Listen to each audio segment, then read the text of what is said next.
The world is getting smaller. In the global village that is the internet, it's no longer about location, location, location. New technology is changing how we do business and where we do business. With the touch of a screen or a click on a keyboard, we can communicate with people on the other side of the world. People and businesses, large and small, can trade internationally without leaving their desks. In this series of short films, you can see how, by choosing the right career, you can work in the Northwest and benefit from the global economy. Step inside the entrance to the huge Seagate plant at Springtown, and the environment's as clinical and scientific as you'll come across anywhere. 1/4 of all the recording heads in the world are made here. Those minuscule wafer-thin components without which our computer hard drives would be useless. Seagate is Derry's largest manufacturing employer.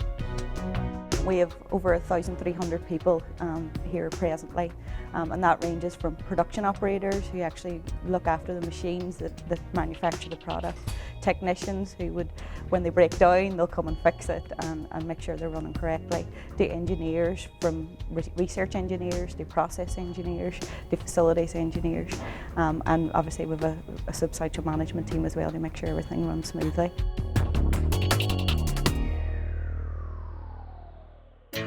This cutting-edge technology and research depends on a vast reservoir of knowledge. The skills required to design, develop and manufacture for one of the biggest data storage companies in the world are as varied as the positions on offer. From an entry-level point of view, you would be looking at production operator roles. Obviously, it's not degree-level requirements there. You're looking at GCSE or equivalent type skill set for that role. Our technicians need to be technically experienced, so it could be through ONC, HND type qualifications. And then we have a number of graduate, master's, PhD level positions as well. So the kind of common theme that runs through a lot of them is that kind of technical and science background. Maths and English at GCSE is very important for kind of entry-level positions, but if you're looking at progression and the kind of range of different careers, engineering disciplines are still the crux and really, really important to what we do. We really need good engineers and good engineering foundations through degrees. Science is really critical. What we do is becoming more and more technically difficult. It's becoming more complex, and those scientific foundations and people understanding those scientific foundations through qualifications is what helps us to kind of keep moving forward. I did 3 sciences and maths for A-level, so I was always had a keen interest in science. I then went on to do a physics degree, physics with biomedical applications, which led me on to working here at Seagate in the metrology department.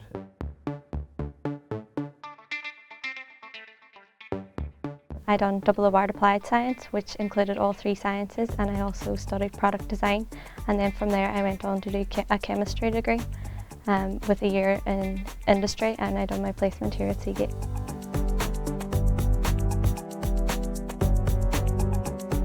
Engineering and science and technology and maths are difficult, and that's why people do them.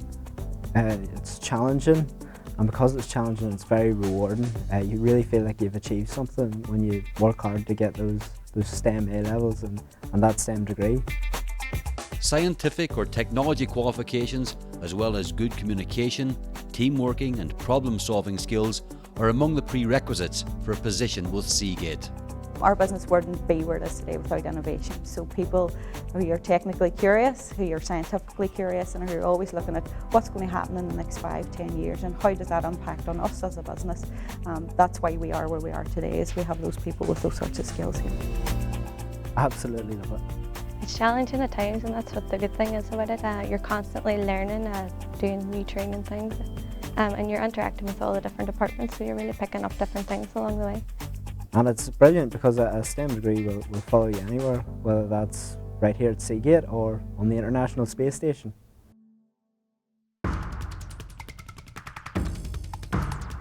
From recording heads to record labels, from 1,400 employees down to 10. Thanks to today's technology, Small Town America is Northern Ireland's largest independent music business and an emerging player in the international music industry. People see that there are careers and there are pathways in the music industry that perhaps were completely unknown to them before. And I think the main reason for that is the internet has happened.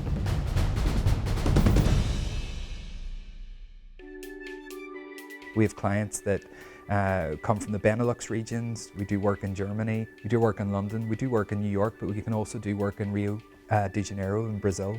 And the only barriers that we have now are linguistic.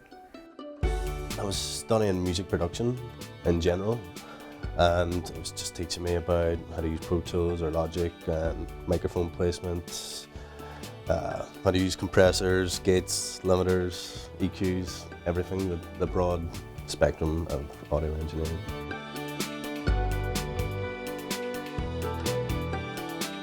Small Town America publishes music, produces records, designs merchandise, and composes music for films, television, and the games industry. A knowledge of sound engineering, lighting, and graphic design are all needed to make such a business work. Our workforce ranges from people who have a solely administrative background, who take care of our accounts, our bookkeeping, our invoicing, and our credit control, right up to very esoteric things in that we have one person who really just arranges music for orchestral people to play. I think it's important to say that everyone who has ever worked at Small Town America doesn't have necessarily a background in the music industry. We have taken in graduates with music degrees. We're very proud of our training program that we have in-house, and really what we're looking for here is aptitude, creative aptitude, a can-do attitude to solving problems. A generation ago, opportunities for a business like this, with access to a worldwide market, didn't exist. Certainly not in places like Derry. My educational path was very formal and very regular. I took my GCSEs and my A-levels in all the sciences as it was known then, and I enjoyed school and I enjoyed the academic rigour of what that meant. But what Derry lacked, and certainly what grammar school education lacked at that time, was any real creative pathway for someone who wanted to be involved in the production of creativity. For me, it's the creative process. Whether or not I have any input or not is a different story. I have creative input and sounds and things, obviously. But if you're there for the birth of a song or a great album or whatever, it's a beautiful feeling once it's completed. Having this stuff's fantastic. It's like having all the cakes in the shop. I love doing it. I mean, I wouldn't do any other job anymore. I've done jobs like that, working in offices and stuff, but the best feeling is when you actually get a physical record back and you look at it and you see all the credits and your name on it, and you play it on a record player, a CD or MP3 file, and you're just like, wow, I actually done something like that. I never thought I would be able to do something like that. That's for some guy off in another country in a dark room. How am I, this guy from Derry, doing this? This is insane. The world that you enter into and the career that you enter into when you're 20 is not the world that you'll be living in when you're 30, 40, 50. The world now will change at such a pace over the next 30, 40 years. We won't know what's hit us. The internet has changed everything. Every technology has been disrupted by digital, and it's all there to play for. From its base on the banks of the River Foyle, the mechanical engineering company MIM has been designing and manufacturing for clients across the globe. Our markets are worldwide, and over this last 5 or 6 years we've done work in Argentina, Mexico, Germany, Spain, and we're currently doing work on a job that will be shipped out to China.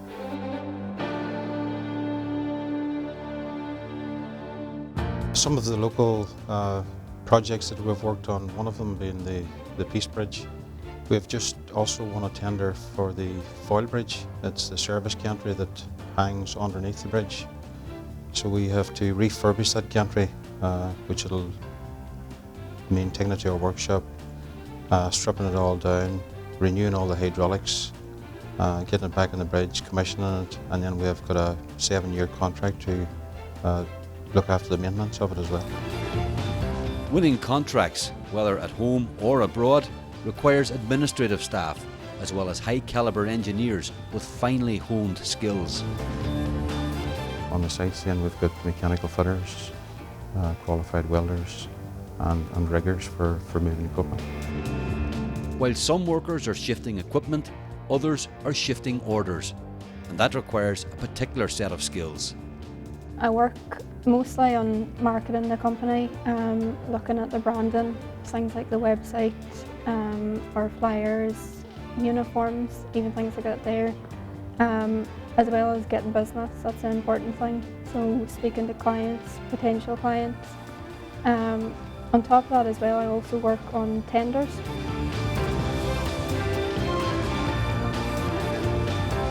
My knowledge of engineering is definitely growing. I have a new vocabulary, and that's all in under 2 years. MIM offers many opportunities to learn the engineering business from entry to graduate level. For apprenticeships, GCSE, maths and science is fine for us, and if they have that, then that's a good core subject to push on into the mechanical engineering field. We will be looking for engineering design graduates because we're very interested in designing our own products, especially lifting and moving products. With all the work that we do, we see opportunities that we can design and have products of our own that are much better than anything that's out there. So I think it's important that we take on a graduate to push that forward in the business. Underlying all 35 jobs at MIM is a knowledge of and an interest in science or technology. I studied A-levels, so I did. I did actually Spanish, history, biology and chemistry, so I had quite a mix. Sciences were really important, but that I kept them. The language was too. The advantage for me was that having the sciences meant that your options for university were a lot broader. If I was to give a bit of advice to anybody thinking of engineering, definitely sciences, maths is very important. Again, anybody that actually doesn't know, from myself, you could end up in any sort of work if you keep a hold of the sciences and math subjects. So, what do employers want? It's not rocket science. They want a background in science and technology. They want good communication, teamworking and problem-solving skills. They want a willingness to work, a good attitude and a passion for the job. These are what employers are looking for. Equipped with these skills and attributes, you can succeed. The opportunities are out there. Now, it's over to you.